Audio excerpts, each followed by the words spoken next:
Well, hey there and welcome to Jim's Kitsch Kitchen. What I'm making today is a dish that I've heard about for quite some time, but I've never tried it. It's a Southern comfort food side dish.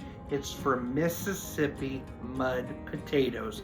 I just love that name and thought I better give it a go. I'm finally chopping 6 potatoes. I put them in a bowl. I need a cup of mayonnaise, a bag of sharp cheddar cheese, a 1/4 cup of cooked and crumbled bacon, a 1/4 cup of chopped green onions, a little black pepper, and some garlic powder. Mix that all together.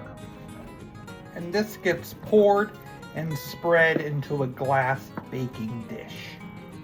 Well, that was the easy part, and now is the hard part, the waiting.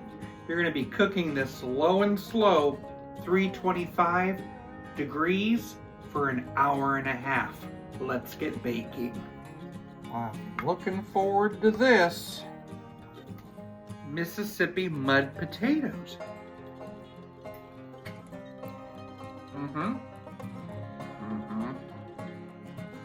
Taste the bacon. Love it. It's very comforting, I understand that. And it would be great for a holiday side dish. What do I give it out of 10? Probably a 6.2. It's still good. Why did the optometrist move to Mississippi? Because it has the most eyes